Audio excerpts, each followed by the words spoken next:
Assalamualaikum warahmatullahi wabarakatuh. Apa kabar anak-anakku semuanya kelas 10 MIPA?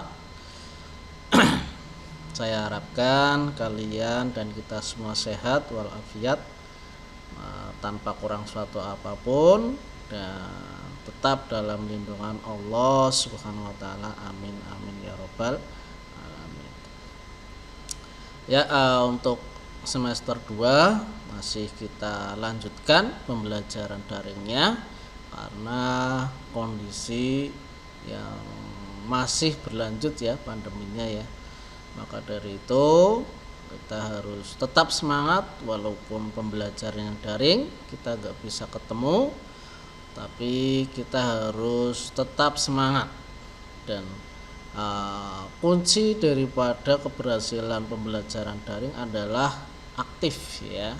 Aktif, kaliannya harus aktif mencari berbagai sumber belajar. Kalian bisa mengambil dari buku-buku, dari internet, dari media sosial dan macam-macam ya. Oke. Untuk semester 2 kita masih belajar PKWU-nya adalah rekayasa dengan produk yang berbeda. Kalau di semester 1 kemarin kita sudah belajar bagaimana cara membuat produk-produk di bidang logistik ya, penyelamatan barang dari konsumen dari produsen ke konsumen supaya bisa selamat. Bagaimana ya produk rekayasanya, tekniknya itu bagaimana, kemarin sudah kita pelajari.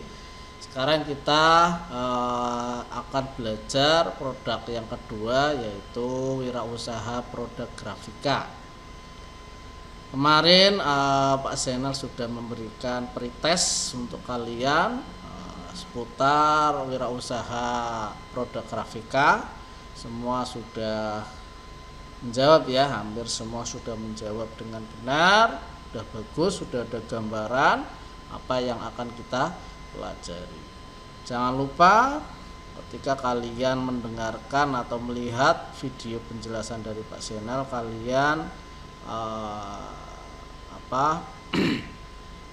sambil membaca BSE-nya. Kemarin BSE-nya linknya sudah saya share ya. Silahkan kalian bisa dicetak yang rekayasa saja, jadi nggak usah semua, untuk belajar mandiri kalian. Kemudian jangan lupa selalu di pelajarannya Pak Zainal ini selalu absen ya, absen terlebih dahulu supaya supaya kalian di absennya itu tidak kosong. Jadi jangan hanya mendengarkan atau melihat materinya saja tapi kalian tidak absen. Untuk KD-nya sama ya. Yang pertama yaitu memahami perencanaan. Jadi selalu di PKWU ya diawali dengan proses perencanaan. Karena ini produknya grafika ya, perencanaan usaha produk grafika. Kemudian untuk keterampilannya adalah menyusun perencanaan usaha produk grafika. Itu ya. Ya, sekilas saja, silakan kalian bisa lihat KD-nya ya. Kemudian berikutnya peta materi atau peta konsep wirausaha produk grafika. Yang pertama sama seperti wirausaha rekayasa yang lain, selalu diawali dengan perencanaan. Seringkali Pak Zainal sudah mengingatkan bahwa wirausaha ini adalah hal yang sangat vital ya, yang sangat sangat vital sekali dalam kehidupan kita. Nggak ada orang yang tidak berusaha, bekerja, itu tidak ada ya. Untuk melangsungkan kehidupannya, semua manusia ini harus berusaha atau bekerja. Lah, hal yang vital tersebut ini jangan sampai berlangsung tanpa perencanaan yang matang. hanya ikut-ikutan saja. Misalnya temennya jualan baju, kalian ikut jualan baju, yang lain jualan HP, kalian ikut jualan HP. Ya nggak apa-apa, sama nggak apa-apa, tapi mungkin dengan teknis-teknis yang berbeda sehingga usaha ini bisa bertahan, ya, bisa bertahan. Tanpa perencanaan yang matang, wah ini bisa saja usahanya kita itu tidak bisa bertahan dengan lama. Kemudian berikutnya setelah perencanaan matang, ya, melakukan segmentasi pasar, kebutuhannya apa saja untuk konsumen, ya, ini melalui perencanaan. Selanjutnya adalah proses pembuatan produk grafika. Kira-kira produk grafika yang sedang tren itu yang seperti apa, pesan yang ingin disampaikan itu apa ini. Kemudian setelah produknya jadi mau dijual, tentu kita harus menghitung biaya produk grafika. Nah, penghitungan harga biaya produksi ini sangat penting sekali, ya, untuk mengetahui kira-kira harga jual dari produk yang kita buat itu berapa. Supaya apa, ya? Supaya kita tahu, ya, supaya kita tahu harga yang pantas untuk produk kita itu apa, dan biaya tersebut bisa mengcover biaya-biaya produksi. Jangan sampai tidak dihitung, kelihatannya laris tapi sebenarnya tidak untung, ya. Kemudian pemasaran langsung produk grafika. Nah, pemasaran langsung itu seperti apa? Kemudian evaluasi hasil kegiatan pembelajaran wirausaha grafika. Jadi semua usaha ini harus diakhiri dengan evaluasi, ya. Supaya apa? Supaya kita tahu kelebihan dan kekurangan produk kita. Yang kelebihannya bisa ditingkatkan, ya, bisa dipertahankan. Yang kekurangannya nanti di produk berikutnya harus diperbaiki. Makanya biasanya itu, ya, suatu produk, oh ini produk pertama, produk kedua, produk ketiga, ini yang produk-produk berikutnya itu pasti ada perbaikan. Nah, bagaimana kita tahu produk kita baik atau tidak? Ini harus melalui proses yang namanya evaluasi. Ya, tujuan pembelajaran. Ya, tujuan pembelajaran setelah siswa itu kita belajar PKWU Rekayasa, terutama di bidang produk grafika, ini diharapkan kalian nanti bisa menghayati bahwa akal pikiran dan kemampuan manusia dalam berpikir kreatif untuk membuat produk grafika serta keberhasilan wirausaha adalah anugerah Tuhan. Jadi diharapkan kita sebagai manusia itu selalu bersyukur dengan anugerah yang Tuhan berikan kepada kita berupa akal pikiran. Inilah yang membedakan kita sebagai makhluk manusia dengan makhluk-makhluk yang lain. Dengan akal pikiran kita diberikan daya kreativitas sama Yang Maha Kuasa sampai bisa menghasilkan produk-produk grafika. Lihatlah sekarang produk-produk grafika, baju bagus-bagus. Coba kalau baju itu hanya polosan saja, putih semua, ya, bisa seperti di kuburan, putih semua. Nah, sekarang dengan adanya produk grafika, baju-baju serba indah, ya, rumah juga indah, desain baliho dan seterusnya, semuanya indah. Ini karena adanya produk grafika. Kemudian berikutnya adalah menghayati perilaku jujur, percaya diri, mandiri dan seterusnya. Ini adalah sikap-sikap wirausaha. Jadi dengan kita belajar wirausaha PKWU, ini diharapkan kalian memiliki jiwa-jiwa wirausahawan yang baik. Perilaku jujur, percaya diri kan adalah sikap seorang wirausahawan, ya. Jadi jangan dikira seorang wirausahawan itu orang-orang yang bodoh, orang-orang yang tidak percaya diri, ya, tidak berdisiplin, tidak tanggung jawab, ya. Jadi kalau kalian tidak memiliki sikap-sikap ini, kalian tidak bisa menjadi seorang wirausahawan. Kalaupun jadi, ya wirausahawan yang tidak baik. Diharapkan kalian nanti ketika menjadi seorang wirausahawan ini hendaknya jadilah wirausahawan yang jujur, yang percaya diri, bertanggung jawab, kreatif, ya, inovatif dan seterusnya, ya. Ini karakter-karakter ini yang perlu ditanamkan pada kalian.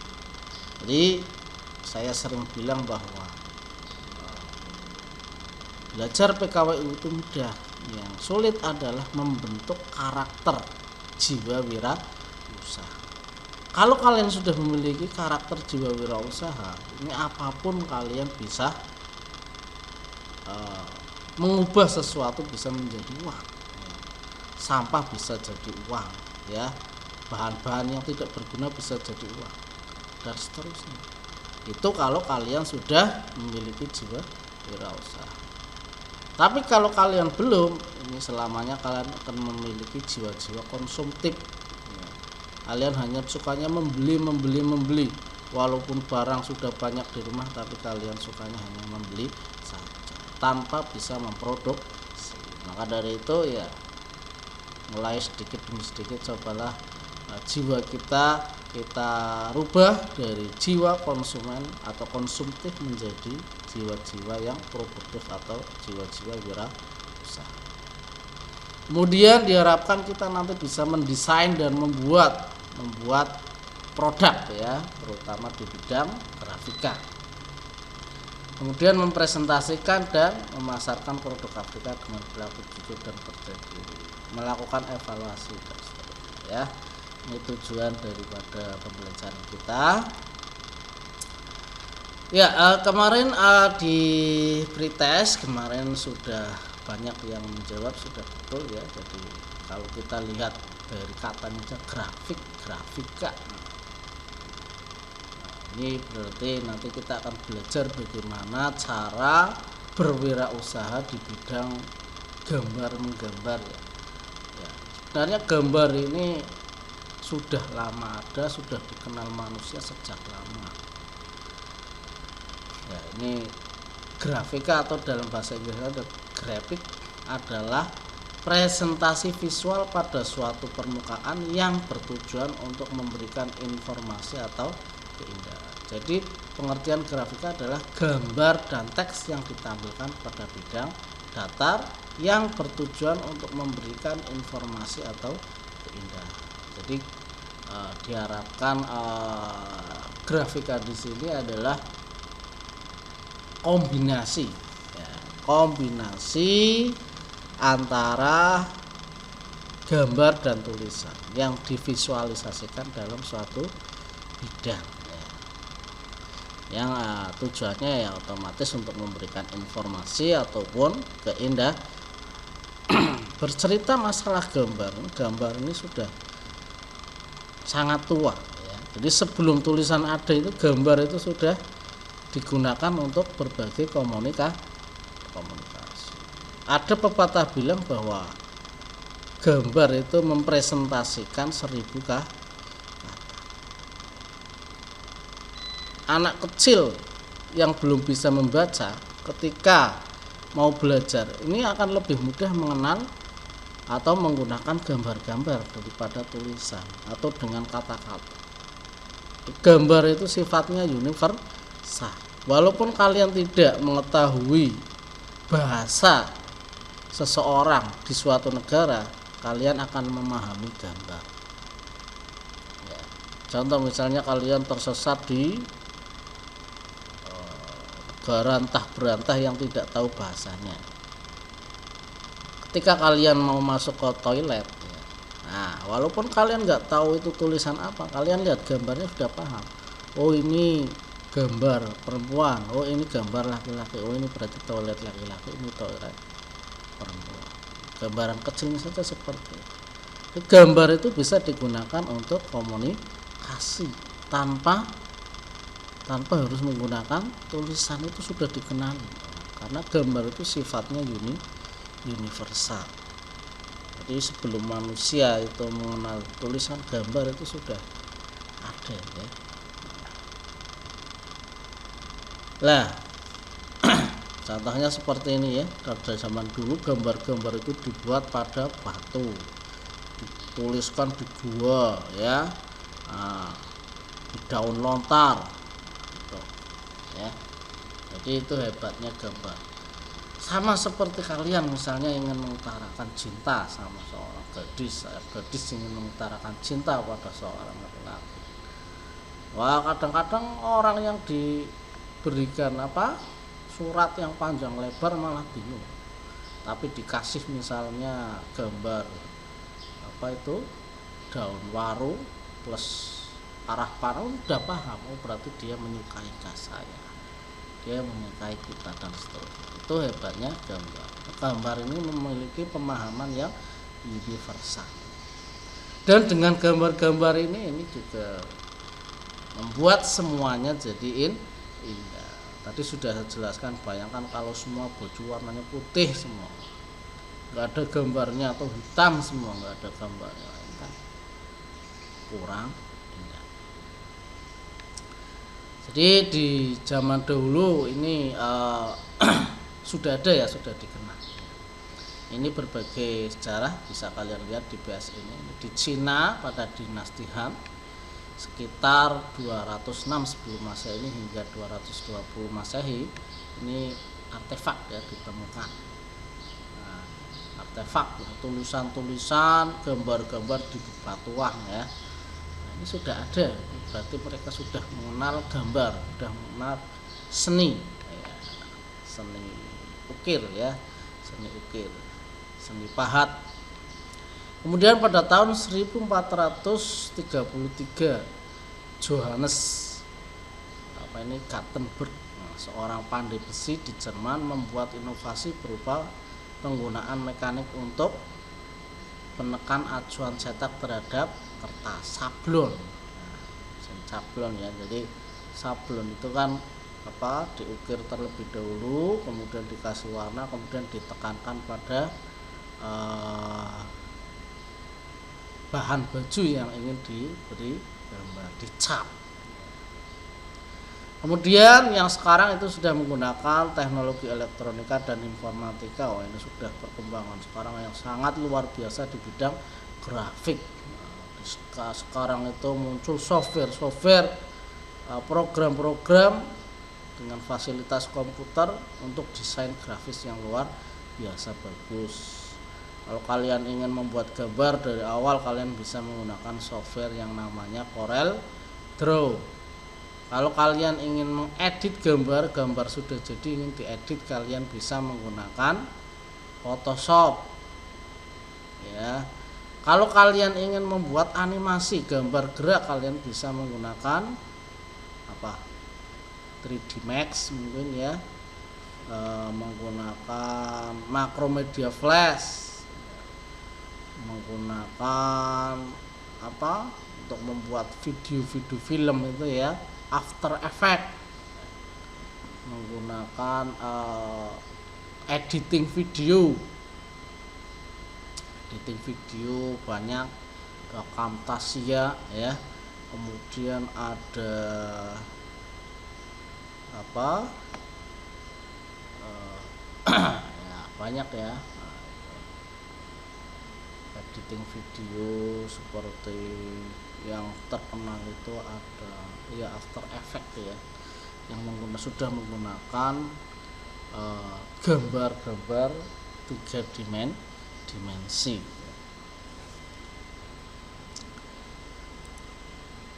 Ya, ini zaman dulu ya. Ini gambarnya tadi William Caxton, yaitu Gutenberg, mesin Gutenberg, karena yang menemukan adalah Gutenberg.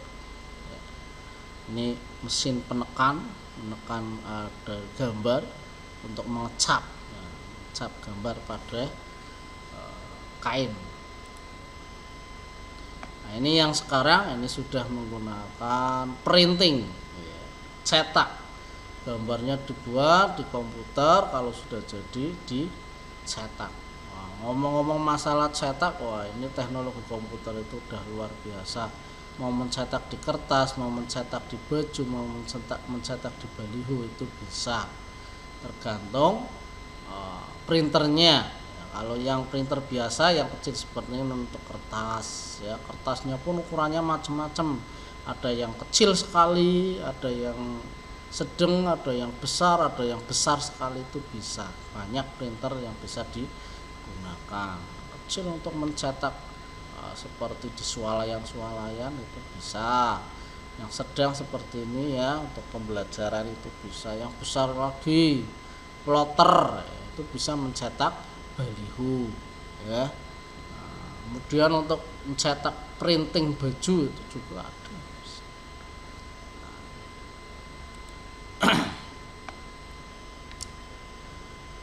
Ya, hasil produk grafika yaitu ya ini menghasilkan produk grafika. Produk grafika terdiri atas teks dan gambar. Teks dan gambar tersusun untuk informasi atau keindahan. Nah, ini ya, ini contoh-contohnya produk grafika. Ini misalnya ini semacam poster kombinasi gambar dan tulisan-tulisan yang memberikan suatu pesan-pesan. Pesan-pesan di poster itu ada pesannya. Jadi gambar itu bisa selain memberikan keindahan juga dia memiliki informasi atau pesan yang ingin disampaikan oleh si pembuat gambar. Kemudian ada yang grafika berupa ini untuk desain baju ya, misalnya membatik batik, ini termasuk grafika. Nah ini yang berikutnya ini ada sablon bisa ya. Nah ini alat-alat yang digunakan, perkembangan alat-alatnya ya, ini dari printer biasa, printer yang besar sekali untuk printing baju dan seterusnya. Jadi usaha grafika untuk sekarang itu walaupun sudah dimulai dari awal zaman bahkan prasejarah itu sudah mengenal gambar, sekarang itu dengan perkembangan ilmu pengetahuan dan teknologi terutama di bidang TIK ya ini luar biasa pesat ya dikembangkan. Printer sekarang sudah sangat bagus, bisa sampai jutaan warna ya. Jadi gambar itu yang dicetak dengan printer sekarang bisa mempresentasikan seperti gambar aslinya. Nah ini printer sekarang dari ukuran yang kecil, sedang, besar sekali ya. Nah, produk grafika sekarang udah luar biasa ya. Ya, ini produk grafika yang berupa poster yang selanjutnya nanti akan kita kembangkan ya. Nah, ini misalnya jadi poster itu sekali lagi adalah produk grafika yang mengkombinasikan tulisan dan gambar yang mengandung keindahan dan memberikan informasi. Misalnya di sini ada poster narkoba, jangan sampai mengenalinya. Nah, ini gambarnya orang mendelik, orang sakit, ada suntikan narkobanya, orangnya jadi sakit ya, orangnya jadi hantu. Kemudian poster jaga hidup kita, jangan jaga bumi kita. Buminya semakin padat, kita disuruh menjaga jangan sampai merusak, jangan sampai bumi yang sudah rusak dirusak lagi, lebih parah lagi. Ingat kita hidup di bumi, kalau buminya rusak berarti menimpa kita, kalaupun kita nggak kena berarti anak cucu kita. Mari selamatkan bumi kita. Nah, ini gambarnya buminya menangis, kebakaran dan seterusnya. Nah, kita disuruh menjaga lingkungan. Jadi kita kalau ada poster berusahalah untuk memahami pesan ya, jangan hanya melihat keindahannya saja tapi pesan yang ingin disampaikan itu apa. Maka dari itu untuk membuat suatu produk grafika yang berupa poster ini kita harus merencanakan dulu teksnya seperti apa, gambarnya kira-kira bagaimana supaya nyambung ya dengan tema yang ingin disampaikan. Jadilah produk grafika. Jadi produk grafika ini isinya ini informasi dan hiasan, kemudian hiasan atau keindahan. Ada keindahan dan informasi. Ya, untuk pertemuan kita kali ini saya rasa cukup. Mudah-mudahan kalian bisa memahami wirausaha di bidang grafika. Terima kasih, saya akhiri. Assalamualaikum warahmatullahi wabarakatuh.